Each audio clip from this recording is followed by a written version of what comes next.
Hi guys, my name's Allegra.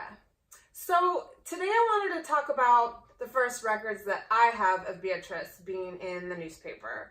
But first, last week, February 27th, was the death anniversary of Beatrice. Beatrice was born September 6th, 1896. She passed away February 27th, 1921. Beatrice is buried at Calvary Cemetery in Los Angeles. Not only is she buried there, my Nana's buried there, my Uncle Henry's buried there, 3 of Bee's sisters are buried there, and her mom Petra are buried there. My grandfather's buried at the Jewish cemetery across the street, so whenever I go, I kind of try to make a roundabout and get everybody all at once.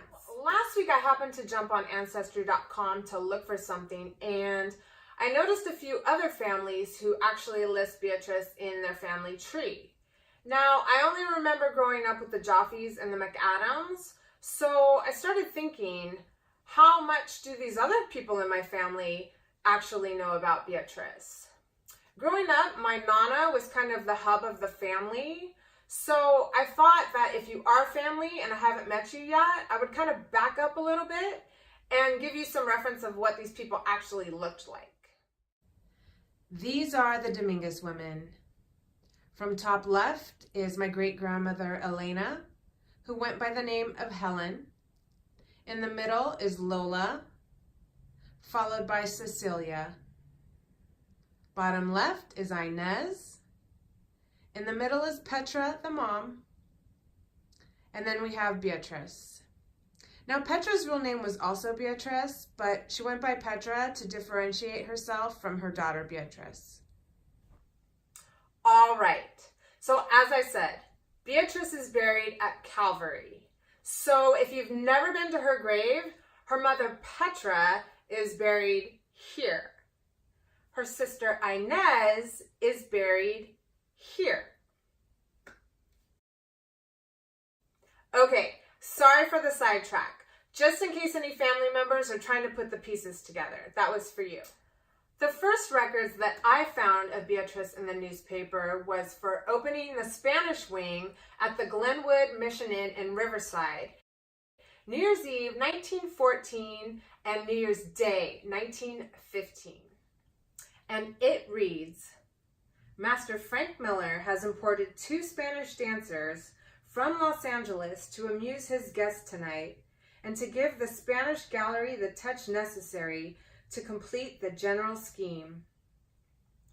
Miss Beatrice Dominguez, perhaps the best-known professional Spanish dancer in the state, will be assisted by Rafael Valverde. Miss Dominguez is sought after by the managers of the Mission Play for the season.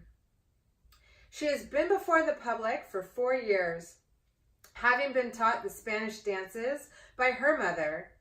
It was this young woman's mother who originated the famous dance in the picture plaque of The Rose of the Rancho. And Miss Dominguez interpreted the dance for the director of the picture. Tonight, she and her partner will dance the La Jota to the music of La Madre de Cordero. Alone, Miss Dominguez will dance the Spanish tango, the España waltz, and the Manzanillo. The latter is a classic. Miss Dominguez this morning, in an interview with a press reporter, said, "These are genuine Spanish dances. They are classics, not rag dances. They were taught to my mother when she was a little girl. She in turn taught them to me. Back in 1840, they were popular with the Spanish people, and I hope my interpretations tonight will meet with the approval of the guests of the hotel." Now, this past week, I took a trip to the Mission Inn, and let me tell you, it was amazing. I had the best tour led by docents Joe and George. They really knew their stuff.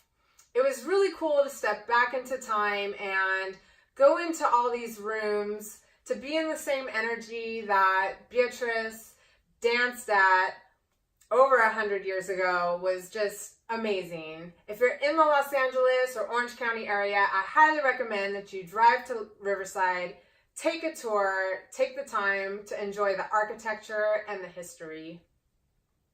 Thank you so much for tuning in, guys. Feel free to leave comments below. You can follow me on Instagram.